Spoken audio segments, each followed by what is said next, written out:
Bismillahirrahmanirrahim. Alhamdulillahi hamdan katsiran tayyiban mubarakan fihi kama yuhibbu rabbuna wa yardah.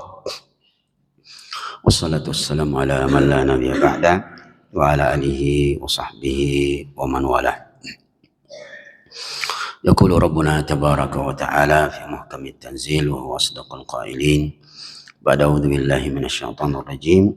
Ya ayyuhalladzina amanu taqullaha haqqa tuqatih wa la tamutunna illa wa antum muslimun.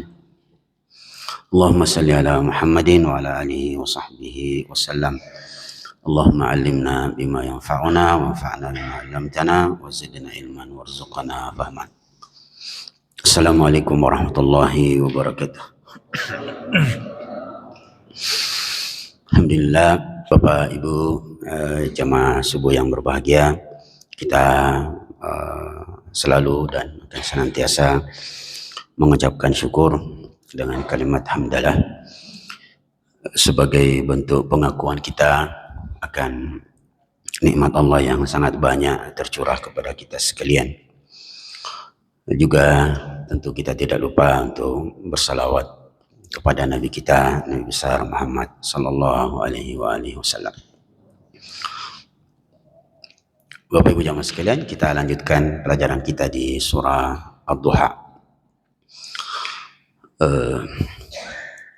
Allah Subhanahu wa taala berfirman, "Wad-duha wal-laili ma wadda'aka rabbuka wa ma qala." Allah bersumpah wad-duha, demi waktu duha. Dan duha yang dimaksud adalah awal siang. Wal-laili idza saja, dan demi malam jika dia sudah gelap dan menjadi tenang. Di malam orang sudah tenang. Ma wadda'aka rabbuka wa ma qala. Kalau ibu bapak perhatikan Qur'annya, kita akan dapati huruf-huruf terakhir itu dalam setiap katanya adalah atau kalimatnya berakhir dengan huruf ya. Bunyinya ayat ini yang ketiga, ma wadda'aka, Allah tidak meninggalkanmu, wa ma qalaka. Harusnya begitu, wa ma qalaka. Tapi supaya susunannya menjadi indah, maka kafnya dihilangkan menjadi wa ma qala. Ya, dalam kalau ilmu tafsir, ulama mengatakan huruf kafnya yang merupakan kata ganti untuk Rasulullah itu karena dihilangkan karena dia adalah rasul kalimah. Memang sasarannya kepada Nabi. Ma wadda'aka rabbuka wa ma qala. Tuhanmu tidak meninggalkanmu, ya, dan tidak marah kepadamu. Ya. Ayat ini atau surah ini secara umum, Bapak Ibu jamaah sekalian, adalah surah Makkiyah, surah yang turun di kota Mekah.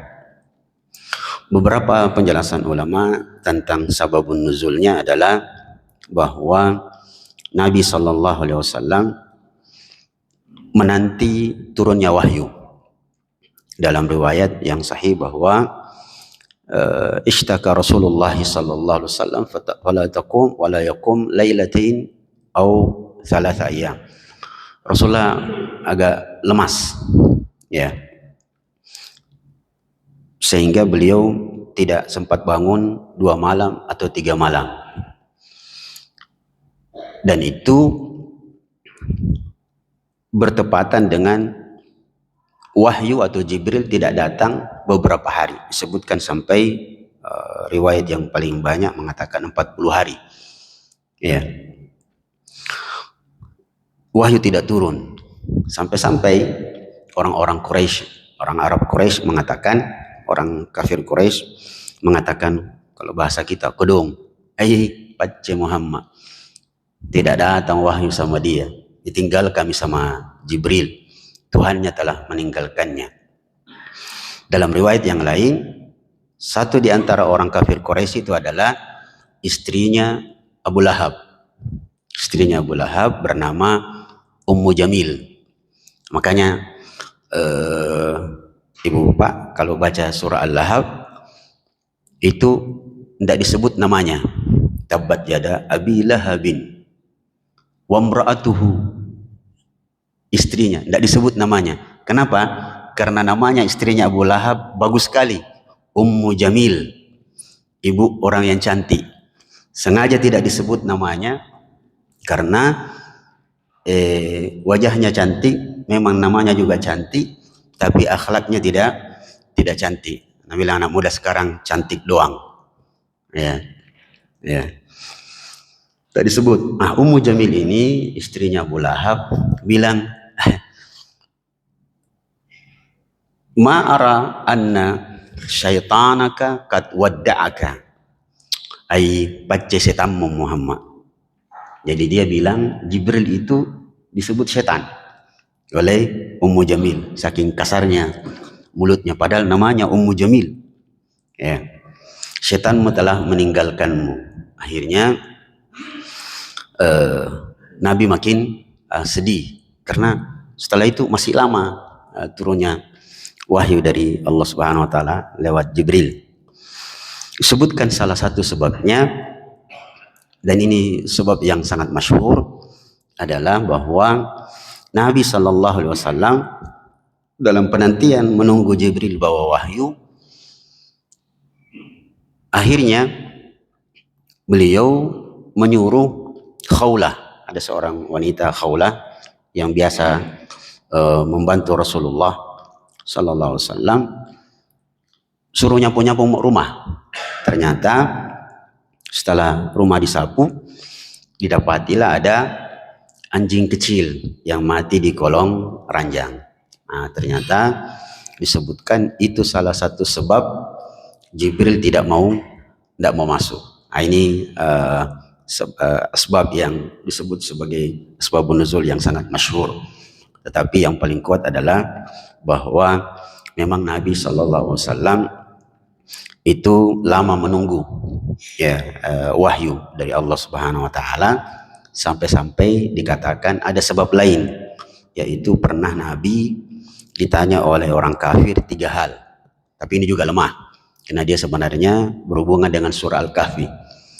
Nabi ditanya tentang ruh, tentang siapa yang pernah mengelilingi timur dan barat di dunia ini dalam jangka waktu yang sangat cepat, yaitu Dzulkarnain, dan tentang Ashabul Kahfi.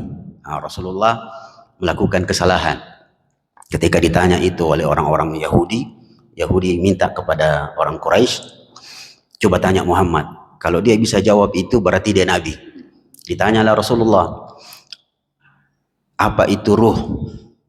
Siapakah orang yang pernah mengelilingi dunia timur dan barat dalam waktu yang sangat cepat? Yaitu Dzulkarnain. Siapakah itu Ashabul Kahfi? Nabi langsung jawab, besok kau datang. Besok kau datang. Jadi Nabi mengandalkan bahwa kalau ada pertanyaan begitu, wahyu langsung datang. Nabi lupa bilang insya Allah. Maka Nabi dihukum gara-gara tidak bilang insya Allah. Ini dipakai sebagai salah satu sebab turunnya surah Ad-Duha. Tapi Imam Ibnu Katsir mengatakan bukan itu. Bukan pertanyaan itu menjadi sebab turunnya surah Ad-Duha. Dia berhubungan dengan surah yang lain. Ma wadda'aka rabbuka wa ma qala walal akhiratu khairul laka minal ula. Lalu Allah mengatakan kepada Rasulullah setelah tidak lama kemudian, akhirnya Jibril datang membawa wahyu bahwa Allah tidak marah kepadamu wahai Muhammad dan juga tidak akan meninggalkanmu. Lalu turun ayat berikutnya, walal akhiratu khairul laka minal ula, sungguh akhirat lebih baik untukmu daripada dunia ini. Nah, ini memberikan penjelasan kepada kita, hendaknya kaum muslimin itu perhatiannya kepada akhirat jauh lebih besar daripada kepada dunia. Itulah sebabnya Bapak Ibu jamaah sekalian, Rasulullah sallallahu alaihi wasallam mengatakan, "Man kanatil akhirah hammuhu", barang siapa yang menjadikan akhirat sebagai tujuan hidupnya, ja'alallah wahadallahu syamlah, Allah akan menjadikan hatinya itu selalu fokus. Wa ja'alallahu ginahu fi qalbihi, Allah akan menjadikan rasa kaya itu selalu ada pada dirinya. Wa atathu dunya wa hiya raghimah, dan dunia akan selalu datang kepadanya dalam keadaan ridho. Ya. Waman ja'ala dunya hammuhu, barang siapa yang menjadikan dunia sebagai tujuan hidupnya, farraqallahu syamlah, Allah akan memporak-porandakan perhatiannya. Wa ja'alal faqra nasba ainaihi, Allah akan menjadikan rasa miskin itu selalu berada di matanya. Jadi banyak uangnya, banyak gajinya, tapi kemudian dia selalu merasa miskin. Ya. Wama atathud dunya, dan dunia tidak akan datang kepadanya, ya, kecuali dalam keadaan terpaksa. Dunia sebenarnya tidak mau datang kepadanya. Itu hukuman untuk orang-orang yang menjadikan dunia sebagai tujuan hidupnya. Dalam riwayat tentang ayat ini, walal akhiratu khairul laka minal ula, suatu saat Rasulullah sallallahu alaihi wasallam bangun dari tidurnya berbekas pelipisnya dengan bekas tikar. Datanglah Umar dalam keadaan menangis lalu mengatakan, wahai Rasulullah, itu raja-raja Persia, raja-raja Kisra, itu tempat tidurnya empuk sekali. Ya, kamu ini, engkau wahai baginda seorang nabi, masa begini? Maukah engkau kami buatkan ranjang yang empuk? Maka Rasulullah mengatakan, wahai Umar, ya Umar, atarda an yakuna lahumud dunya walanal akhirah. Tidak usah wahai Umar, apakah engkau ridha kalau dunia untuk mereka sedangkan akhirat untuk kita? Makanya sambungan ayat berikutnya, walal akhiratu khairul laka minal ula wala sawfa yu'tika rabbuka fatarda. Ulama mengatakan, sungguh Allah akan memberikan kepadamu wahai Muhammad apa yang akan membuat engkau ridha. Subhanallah, Bapak Ibu jamaah sekalian, kita ini adalah umat yang paling beruntung, paling terakhir dimunculkan di muka bumi, punya nabi bernama Muhammad sallallahu alaihi wasallam. Ayat ini, wala sawfa yu'tika rabbuka fatarda, sungguh Allah akan memberikan kepadamu wahai Muhammad apa yang akan membuat engkau ridha. Ternyata urusannya bukan urusan dunia. Apa yang membuat Rasulullah ridha?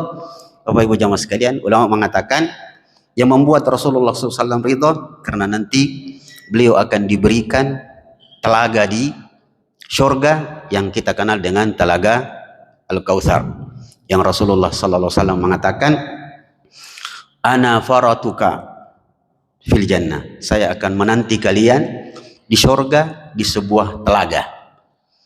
Dalam riwayat yang lain, dan ini lebih sangat kuat, kenapa Rasulullah ridha dan Allah menjanjikan keridhaan itu, yaitu bahwa Rasulullah sallallahu alaihi wasallam pernah ditawari oleh Allah.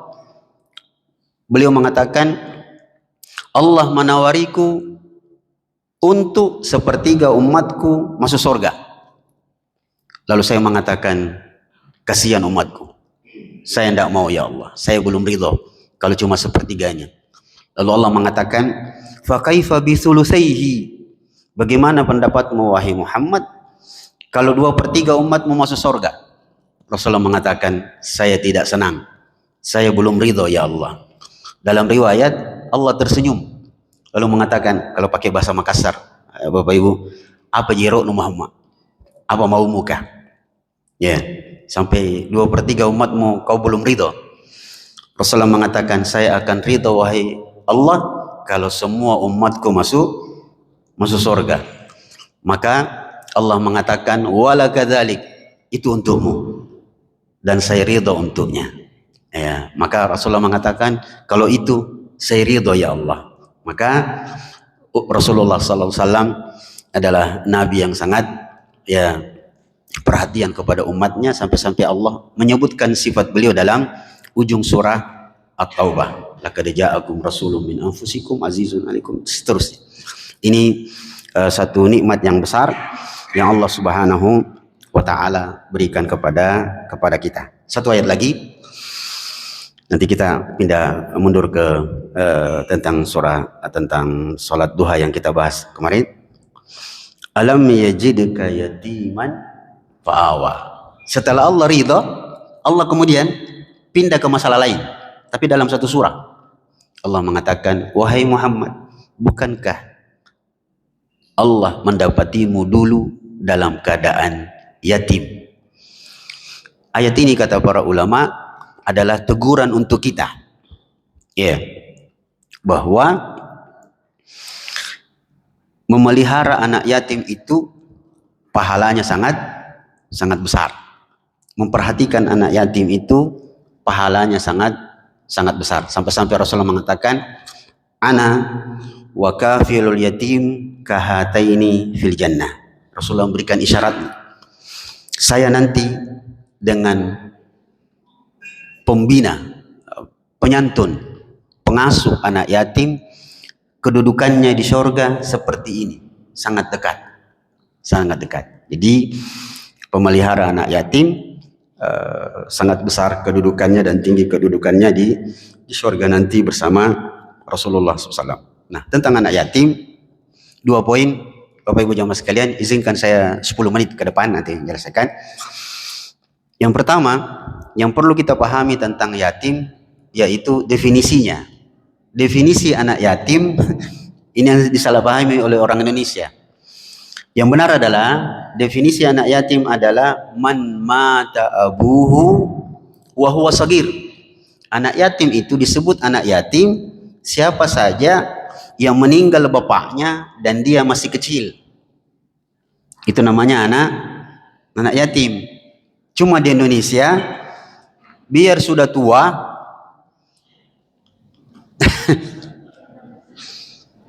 bagus pekerjaannya, mati bapaknya, apa nih bilang, saya jadi yatim. Hei, kalau Anda sudah tua, sudah dewasa, meninggal bapak tak, bukan anak yatim. Bermasalah itu Pak. Kalau anak muda, dewasa bahkan sudah tua, mati bapaknya, baru bilang, saya anak yatim. Apa maksud tak? Mau juga dapat santunan? Mau berhak juga mendapatkan zakat? Bukan.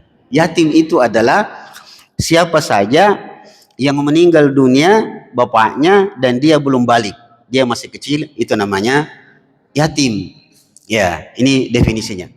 Yang kedua, Bapak Ibu jamaah sekalian, ulama kita menjelaskan keuntungan dan kebaikan atau fadilah, keutamaan memelihara anak yatim itu bukan dapatnya di akhirat. Di akhirat jelas. Di dunia itu sangat jelas juga bahwa Allah akan menjaga penyantun anak-anak yatim. Kisah singkat yang kita semua sudah tahu Bapak Ibu jamaah sekalian, terutama kita yang umur 40 bahkan 50 ke atas, masih ingat peristiwa pesawat Garuda yang dulu mendarat di Bengawan Solo. Ada peristiwa dulu yang pesawat Garuda, kalau tidak salah pesawat Garuda yang akhirnya mendarat di Bengawan Solo, tidak ada yang mati. Itu dia rusak di atas. Akhirnya pilot mengatakan ini mau tidak mau harus mendarat darurat, dan dipilihnya adalah laut di Bengawan Solo itu. Itu tidak ada satupun penumpang yang mati kecuali satu pramugari yang loncat. Jadi ada satu pramugari yang loncat mati. Semuanya selamat. Ya. Ada apa dengan kisah ini? Ternyata pilotnya adalah orang soleh Pak, Ibu. Dia memelihara anak yatim di rumahnya yang megah. Saya baca biografi beliau setelah beberapa tahun peristiwa itu. Saya baca satu majalah, ujung ternyata saya lupa nama Pak pilot itu, bahwa dia ternyata penyantun anak yatim. Nah, itu salah satu kisah yang menjelaskan tentang keutamaan memelihara anak yatim. Sampai di sini saya cukupkan ayatnya. Bapak Ibu jamaah sekalian, izinkan saya untuk balik menjelaskan 2 poin penting tentang salat duha yang kita bahas kemarin. Alhasil kita dengarkan hadis terakhir tentang sholat duha. Mudah-mudahan 7 menit selesai. Rasulullah SAW mengatakan bahwa barang siapa yang sholat duha 2 rakaat, maka dia akan terbebas dari catatan orang-orang yang lalai. Barang siapa yang sholat 4 rakaat duha, maka dia tercatat sebagai ahli ibadah. Barang siapa yang sholat 6 rakaat, maka dia akan dijamin rezekinya, kehidupannya 1 hari itu. Dan barang siapa yang sholat 12 rakaat, banallahu lahu baitan fil jannah, maka Allah akan bangunkan baginya istana di surga. Kita lihat urutan ayatnya, hadisnya 2, 4, 6, langsung loncat 12. Dari sini ulama kita menjelaskan bahwa sholat duha minimal 2 rakaat, maksimal 12. Maksimal 12. Sekalipun ada ulama lain mengatakan bahwa bukan maksimalnya 12, maksimalnya 8. Kenapa? Karena Nabi itu yang beliau laksanakan 8. Tetapi dalam ilmu hadis, ucapan Rasulullah itu lebih kuat daripada perbuatan beliau. Kalau kita belajar ilmu hadis, apa yang beliau ucapkan itu lebih kuat daripada apa yang beliau kerjakan. Karena yang beliau kerjakan kadang-kadang itu khusus untuk beliau. Jadi tidak semua yang beliau kerjakan kita boleh lakukan. Bahkan diharamkan. Ada beberapa perbuatan Nabi kita diharamkan. Yaitu salah satunya, Nabi boleh menikah lebih dari 4. Kita tidak boleh. Ya, tidak boleh. Itu perbuatan Nabi. Jadi tidak boleh langsung berdalil. Pokoknya itu kan Nabi lakukan. Tidak boleh. Maka perkataan beliau jauh lebih kuat daripada perbuatan beliau. Bahkan sebagian ulama mengatakan bahwa jumlah sholat duha itu tak terbatas. Sekuat-kuatnya orang melakukannya. Itu bagian pertama. Bagian yang kedua, saya buatkan dalam bentuk pertanyaan, nanti sisanya kita tanya jawab. Bahwa bagian poin A-nya adalah kapankah waktu terbaik melakukan salat duha? Waktu terbaik melakukan salat duha adalah semakin dia terik, semakin panas, maka semakin afdal. Ya. Kalau kita rinci, startnya salat duha itu sama dengan startnya salat isyraq. Salat isyraq, yaitu ketika syuruk, tunggu 10 menit atau bahkan 15 menit ke depan barulah mulai salat isyraq dan duha. Yang inilah yang menyebabkan ulama sebagian mengatakan salat duha itu juga salat isyraq. Tetapi kayaknya jadwal di atas ini membedakan. Lain syuruk, lain duha. Ya Bu ya. Dan memang kelihatannya isyraq dengan duha itu berbeda. Sekali lagi, isyraq dia punya syarat dilakukan di mana kita melakukan salat subuh. Sedangkan salat duha boleh dilakukan di mana saja. Alhasil, waktu yang paling afdal melakukan salat duha adalah semakin dia terik, semakin dia baik. Akhirnya di akhir-akhir. Dan kapan akhir waktu salat duha? Adalah ketika waktu zawal. Ketika kira-kira setengah jam sebelum masuknya duhur. Itulah waktu di mana matahari berada di pertengahan. Bagian terakhir, dan ini terakhir sekali sebelum kita tanya jawab, saya buatkan dalam bentuk pertanyaan. Mungkin Bapak Ibu pernah dengar pertanyaan ini. Bolehkah sholat duha berjamaah? Pernah dengar? Bolehkah melaksanakan sholat duha berjamaah?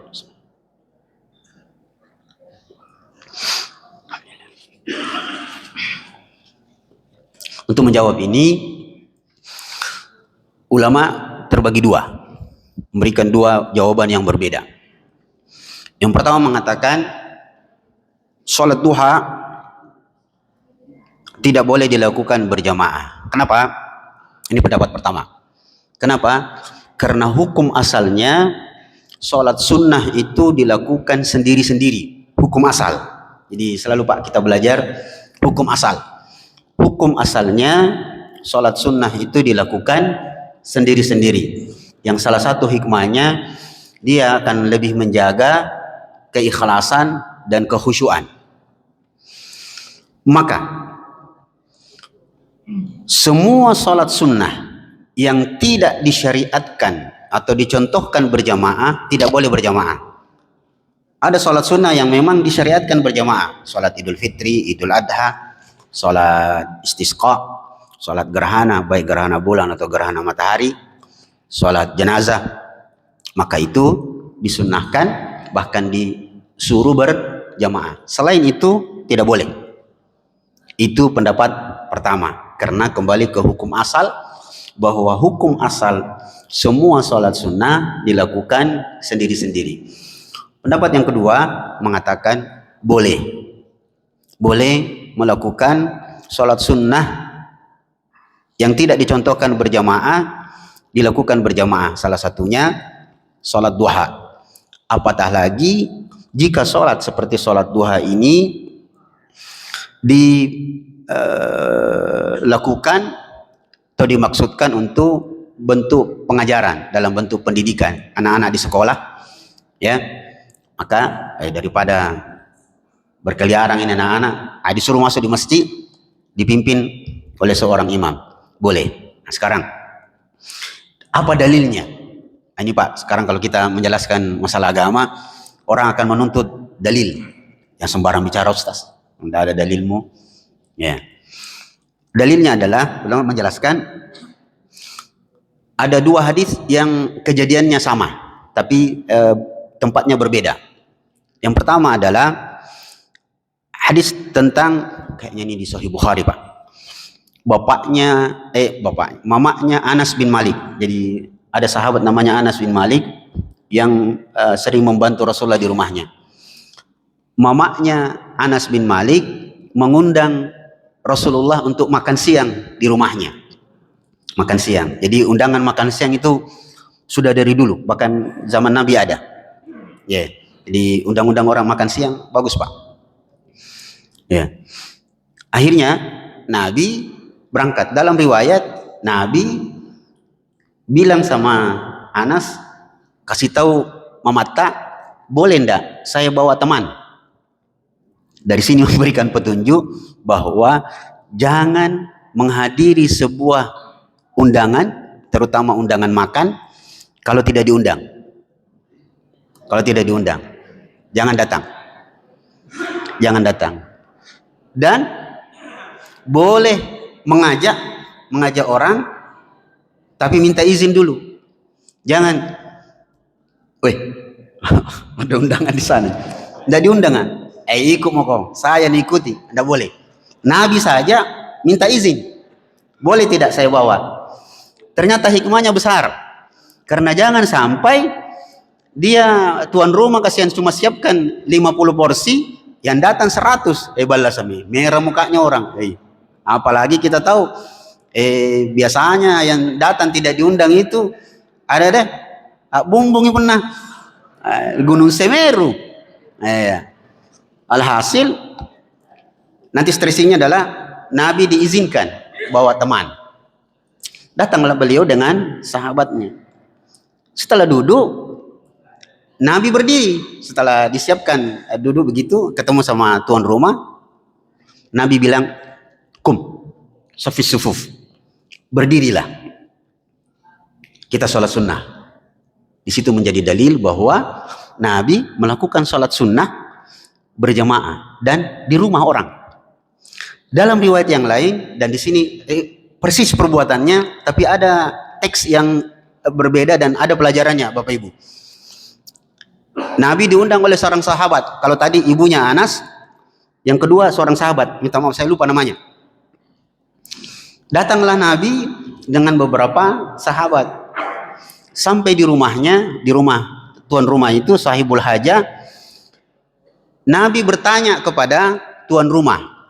Dan pertanyaan ini Bu, Bapak, kalau kita dengar jawabannya, pelajarannya besar.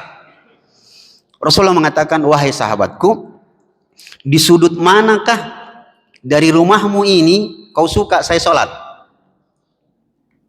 Yang sampai saya dulu pernah membayangkan bahwa sepertinya undangan makan siang itu adalah undangan berhubungan dengan rumah baru, masuk rumah baru. Tetapi tidak ada riwayat yang lebih kuat. Saya saja Pak yang membayangkan itu ketika baca.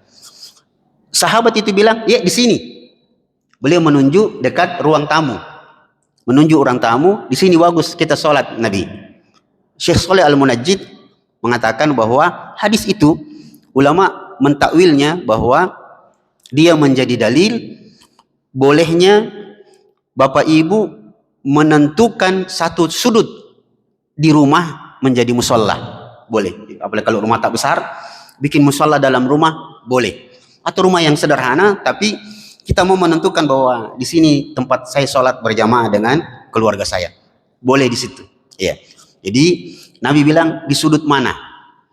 Dan sahabat itu saking senangnya, ya, setelah Nabi bilang begitu dan sholat pulang, sahabat itu selalu menempatkan jidatnya di situ.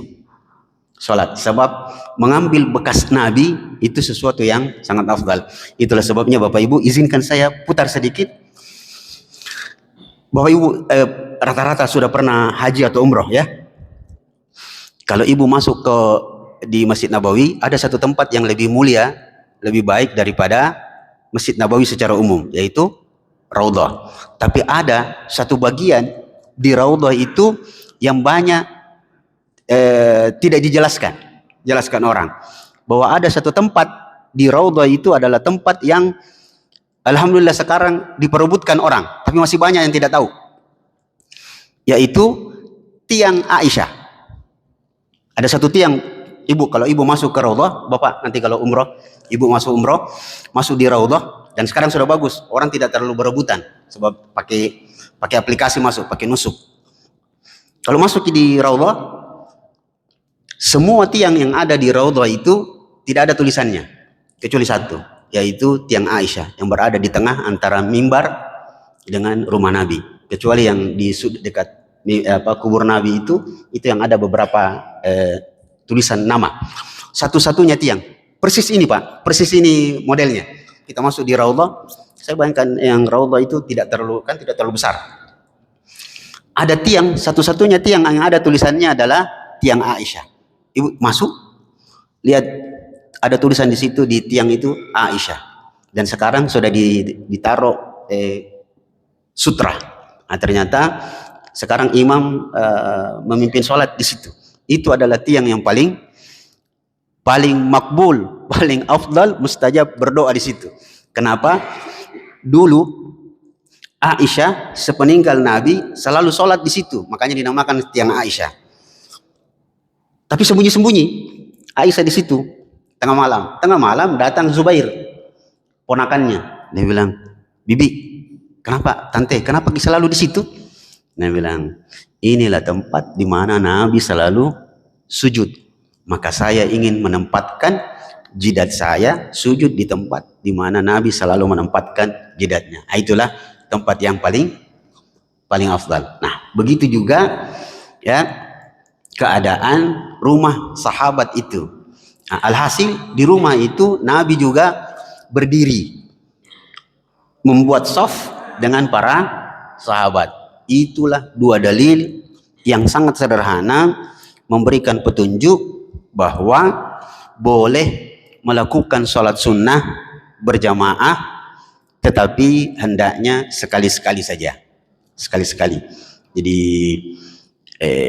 misalnya sholat duha atau sholat yang lain boleh dilakukan berjamaah, tetapi sekali lagi hukum asalnya sendiri-sendiri, karena jangan sampai sebentar habis sholat duhur ya Nabi bilang, "Ustaz boleh bede sholat sunnah berjamaah, sholat ba'diyah duhur 2 rakaat jamaah, bikin lagi shaf." Itu bukan tempatnya. Maka sekali lagi ini penjelasannya, semoga tidak terlalu terjadi polemik ya di tengah masyarakat. Jika ada yang mau sholat duha berjamaah maka itu boleh. Nah, tinggal nanti sepengetahuan kami bahwa kalau dipimpin jamaah maka sholatnya seperti sholat duhur dan asar, dia sir, dia tidak seperti sholat jahriyah. Sekira ini Bapak Ibu jamaah sekalian, sisanya nanti kita berdiskusi, semoga bermanfaat. Sallallahu alaihi Muhammadin. Assalamualaikum warahmatullahi wabarakatuh. Iya Pak.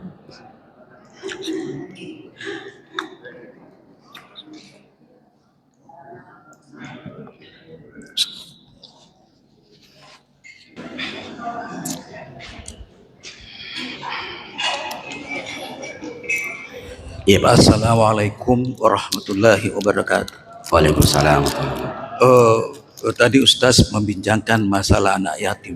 Anak yatim. Iya Pak. Ya.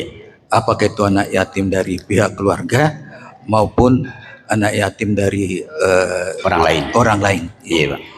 Yang saya ingin tanyakan Ustaz, apakah harta peninggalan anak yatim itu bisa dipakai oleh pemelihara anak yatim, baik dipakai untuk pemelihara maupun anak yatim sendiri, baik untuk usaha dan sebagainya. Artinya apakah bisa dipergunakan baik untuk kepentingan anak yatim atau kepentingan pemelihara anak yatim.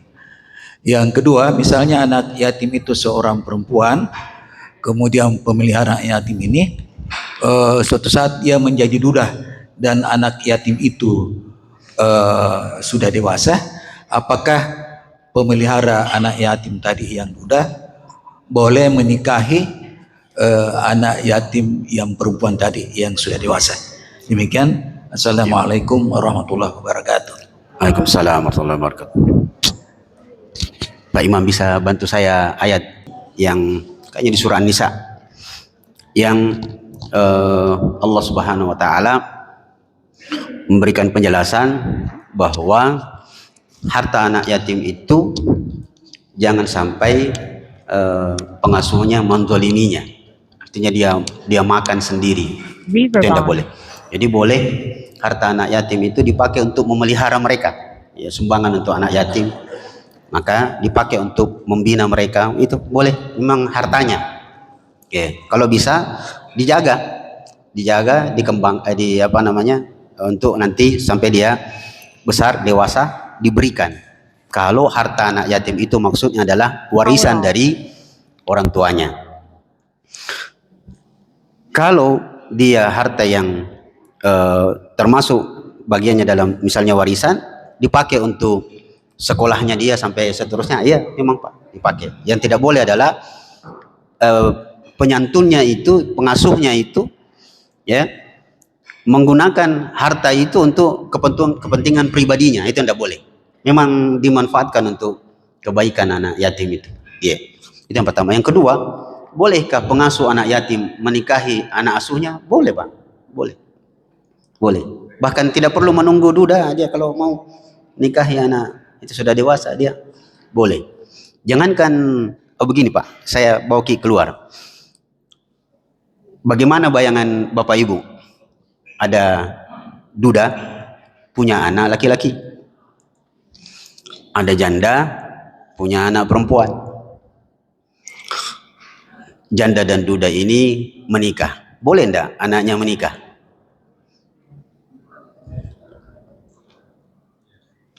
Janda punya anak perempuan, duda punya anak laki-laki.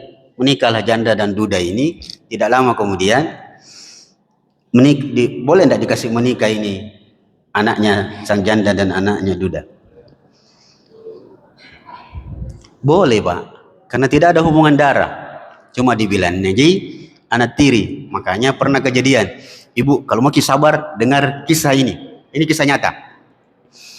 Janda dengan duda masing-masing bawa anak, menikahlah mereka, tapi masih kecil ini anak-anaknya. Apa yang terjadi?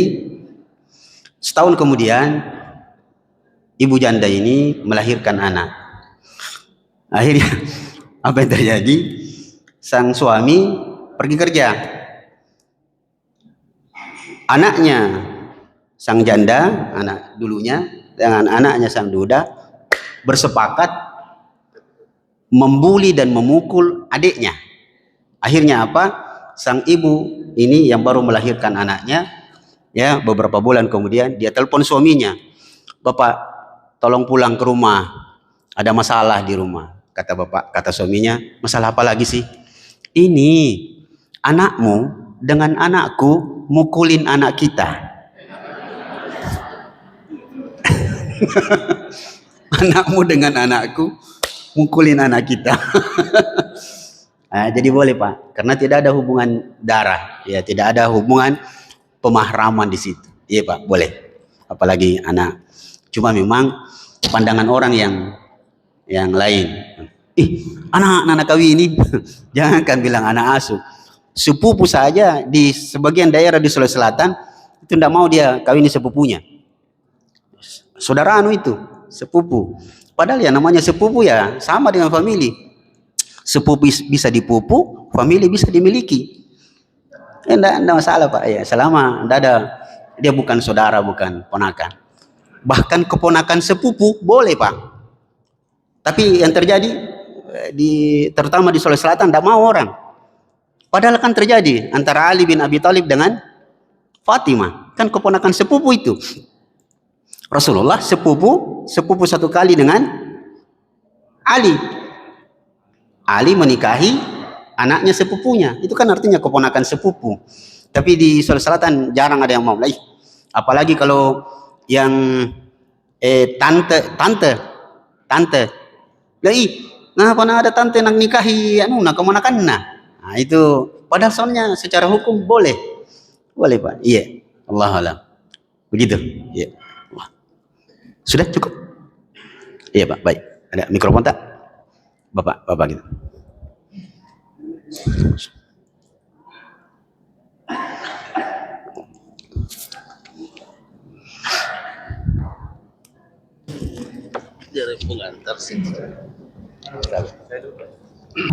Terima kasih Tabib Pak Ustaz. Iya Pak. Tadi ada yang menggelitik saya nih Pak Ustaz. Ada perbuatan Nabi yang kita tidak boleh contoh. Yeah. Salah satu tadi ini kan sudah dibahas masalah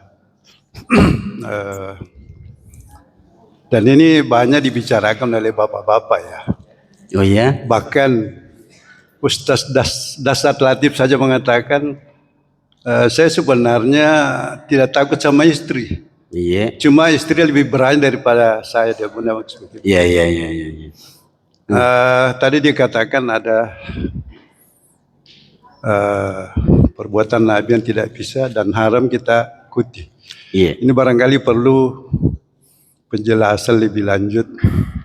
Salah satu tadi itu Nabi punya istri 11, ya mungkin ada hakikatnya yang mengapa kita diharamkan untuk ikut Nabi ya. Iya. Kemudian yang kedua terkait dengan salat duha tadi Pak. Beberapa ustaz mengatakan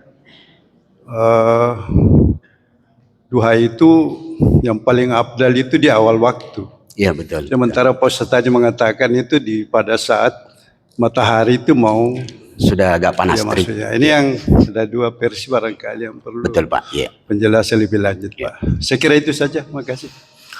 Baik, bismillahirrahmanirrahim. Salatu wassalamu ala Rasulillah. Yang pertama tentang Nabi, kalau kita belajar ilmu hadis yang tadi saya sebutkan, perkataan Nabi itu jauh lebih kuat daripada perbuatan. Kenapa? Karena perbuatan Nabi itu ada kemungkinan ada beberapa kemungkinan. Yang pertama itu adalah kekhususan Nabi. Jadi ada hampir semua lini kehidupan ada hal-hal yang paten, tidak boleh diganggu gugat, dan itu khusus untuk dia. Ya. Dan tidak ada orang yang boleh menggugat. Ya.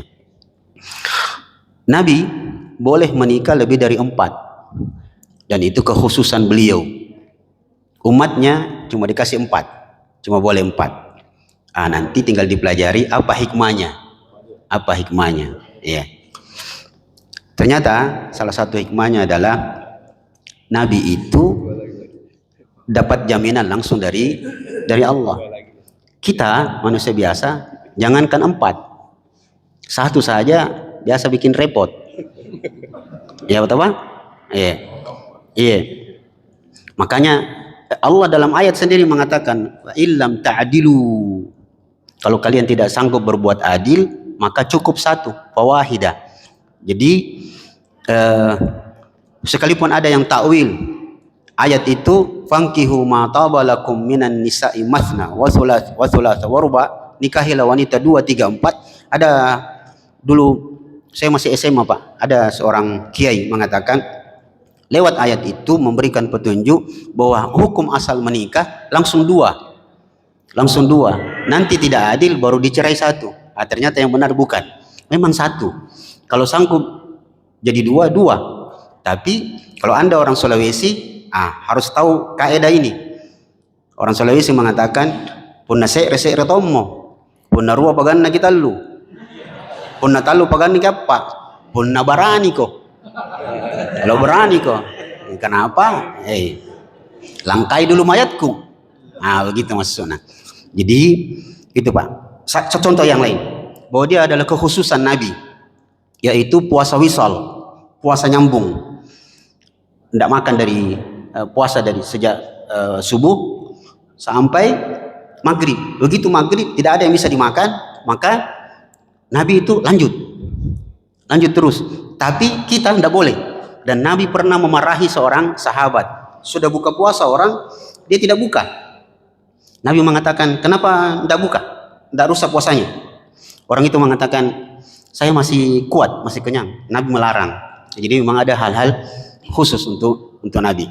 Atau kadang-kadang sebaliknya, wajib bagi Nabi, dia sunnah bagi umatnya, yaitu salah satunya adalah witir.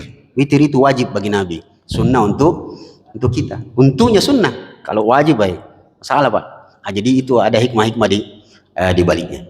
Pertanyaan kedua tentang sholat duha, yang afdalnya adalah ketika terik matahari. Hukum asal. Jadi kalau selalu kita belajar itu ada namanya ilmu dasar Pak ya, matematika dasar, ilmu sosial, budaya dasar dan seterusnya. Hukum asalnya semua sholat itu sebaiknya dilakukan di awal waktu. Tapi ada beberapa sholat, bahkan sholat wajib, yang Nabi ingin dia ditunda. Salah satunya sholat Isya. Nabi mengatakan, "Laula an asyukka ala ummati," seandainya tidak memberatkan bagi umatku, saya pengen sekali sholat Isya itu ditunda. Karena dia semakin malam semakin baik. Begitulah juga dengan sholat duha. Hukum asalnya, saya dulu Pak membayangkan bahwa memang di awal waktu. Dia di awal waktu. Ternyata sholat duha itu mirip dengan keinginan Nabi tentang sholat Isya. Jadi dia semakin panas, semakin baik. Sholat Isya semakin larut, semakin baik. Begitulah dengan sholat malam. Begitu penjelasan ulama. Jadi tidak semuanya yang di awal waktu itu yang afdal. Itu hukum asalnya. Tapi ada sholat-sholat tertentu memang yang diharapkan dia semakin larut. Begitu juga dengan sholat tahajud, sholat lail. Boleh setelah sholat Isya, tetapi semakin larut semakin baik. Jadi atau saya kasih kasus. Nabi SAW pernah bertanya kepada Umar dan Abu Bakar, "Anta ya Abu Bakar, mata tusallil lail?" Wahai Abu Bakar, kau salat malamnya kapan? Abu Bakar mengatakan di awal malam. Umar ditanya, beliau mengatakan di akhir malam. Itu memberikan petunjuk yang pertama bahwa memang boleh salat malam di awal malam, tapi lebih afdal di ujung malam. Dan itu memberikan peluang kepada kita untuk memilih waktu di mana itu sesuai dengan fisik kita. Kalau kayaknya capek kayak ini deh, sholat memang deh, siapa tahu tidak bangun, maka dia sholatlah di awal malam. Kalau bangun di tengah malam, alhamdulillah jauh lebih baik. Begitu Pak penjelasannya. Ya Allah alam. Ya. Baik. Assalamualaikum warahmatullahi wabarakatuh. Waalaikumsalam. Ya. Masih seputaran duha dan isra. Barangkali saya langsung pertanyaannya saja. Tadi sudah dibahas tentang bagaimana salat duha. Yang saya mau tanyakan, surah apa yang paling afdal untuk dibaca setelah kita melakukan salat duha? Ketika melaksanakan Ya. salat duha. Ya, ya. ketika melaksanakan. Ya. Yang kedua, masalah sholat Isra. Ya. Apakah diperbolehkan kita melakukan sholat Isra, sementara kita balik di rumah, setelah itu kita melakukan di masjid? Karena Isra tidak bisa melakukan di rumah. Ya, ya.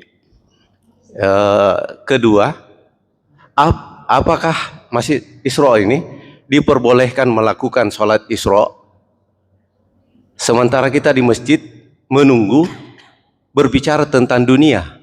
Oh iya, iya, iya, iya. Yang ketiga, pertanyaan saya yaitu, manakah yang lebih penting setelah masuk sholat Isra? Kita abaikan Isra sementara kita tetap mengaji. Saya kira itu. Terima kasih. Assalamualaikum warahmatullahi wabarakatuh. Ya, baik. Kalau saya lepas, diingatkan saja lagi Pak, tanya Imam Syafi'i. Yang pertama tentang surah yang dibaca ketika kita sholat duha. Dalam beberapa hadis Nabi, petunjuknya memberikan penjelasan kalau sholatnya adalah sholat yang 2 rakaat, maka yang dibaca adalah rakaat pertama Al-Kafirun, rakaat kedua Al-Ikhlas. Dan itu dijelaskan lebih khusus sholat tahiyatul masjid, sholat qabliyah subuh, sholat ba'diyah maghrib, kemudian sholat 2 rakaat tawaf. Maka yang dibaca memang Nabi tentukan, Nabi anjurkan surah di rakaat pertama Al-Kafirun, Qul ya Al-Kafirun, di rakaat kedua Al-Ikhlas. Itu yang pertama. Tetapi jika sholatnya itu berurut, jumlahnya lebih dari 2, 4, 6 dan seterusnya, 8 dan seterusnya, maka dia kembali ke hukum asal. Iqra'u ma tayassara minal Qur'an. Baca apa yang mudah bagimu untuk dibaca. Sekalipun beberapa penjelasan ulama, dia bahasa Arabnya itu munasabah. Dia cocokkan dengan perbuatannya. Kalau dia sholat duha, maka yang dibaca surah ad-duha, dan itu baik, tidak mengapa. Kalau sholat lail, dia baca surah al-lail. Tetapi dia kembali ke hukum asal, baca apa yang mudah bagimu. Kalau mau panjang-panjang boleh sholat sendiri pegang Quran, boleh Pak. Jadi kalau mau sekali panjang-panjang dan kita tidak banyak hafalannya, boleh pegang Quran sambil sholat jadi imam.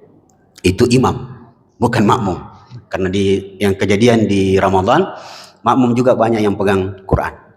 Itu bukan sunnahnya dia. Yang imam yang boleh kalau dia memang butuh untuk itu. Tentang sholat isyraq, kalau sholatnya di sini, boleh tidak dia pulang ke rumah lalu dia balik lagi ke sini? Boleh, jika dia keluar itu karena sebuah hajat, mirip-mirip hajat untuk buang air kah atau apakah, lalu dia balik.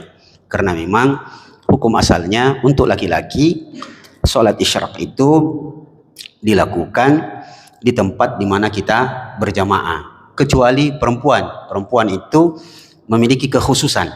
Saya baca beberapa fatwa, salah satunya fatwa Syekh Nasruddin Al-Albani, ketika ditanya apakah kaum wanita yang hukum asalnya lebih afdal mereka sholat di rumah, ketika mereka sholat di rumah, boleh tidak dia sholat seperti sholat isyraq yang keutamaannya seperti ini dan itu? Beliau mengatakan boleh, bahkan itu lebih afdal dia sholat di rumahnya. Kalau memang tidak ada pengajian seperti ini, dia di rumahnya sholat, setelah sholat subuh dia berzikir. Bahkan kalau ada hal-hal yang darurat ibu-ibu lakukan setelah sholat subuh, selain baca Quran, dia ngurus anaknya, karena ibu-ibu itu kasihan ya, banyak halangannya. Disinilah pentingnya kita bapak-bapak ini harus betul-betul banyak berterima kasih kepada istri kita itu, ya. Ibu toh, Ustadz ini pembela wanita ini, ibu. Nah itu, jadi boleh dia lakukan itu dan dia mendapatkan pahala yang sama. Yang ketiga, tentang boleh tidak kita sholat isyarak tapi di masjid sambil menunggu cuma bicara dunia?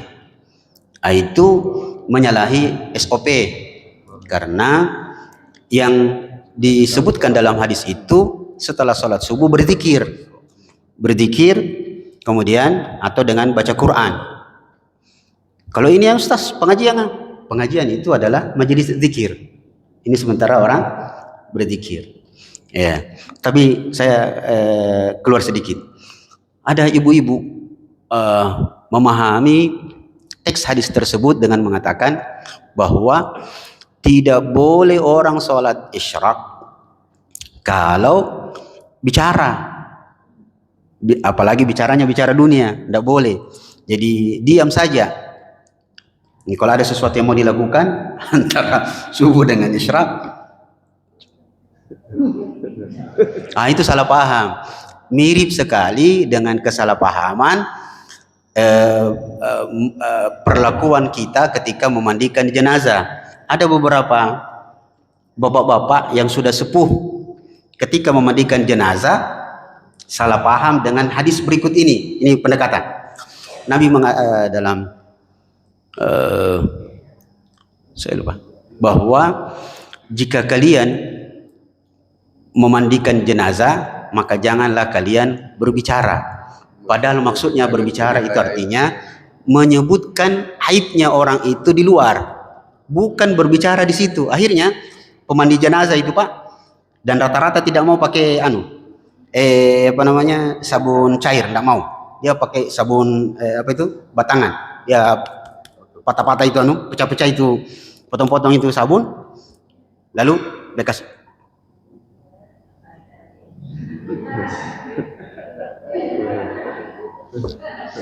Padahal bukan itu yang dimaksud.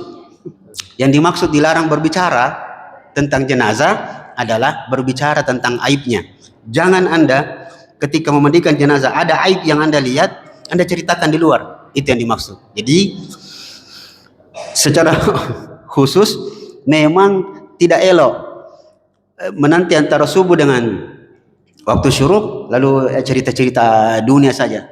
Tapi kalau dia selingan, misalnya kita baca Quran, berzikir, lalu berdialog sedikit, ada hal-hal yang dunia, maka dia tidak terlalu berpengaruh. Yang terakhir, lepas Pak, yang terakhir, ada yang terakhir atau cocok nih? Apakah lebih utama? Apakah lebih utama kita mengajar mengaji atau meninggalkan sholat isyraq itu? Itu tergantung kembali kepada personnya Pak. Ya, apakah dia memilih ini atau memilih itu?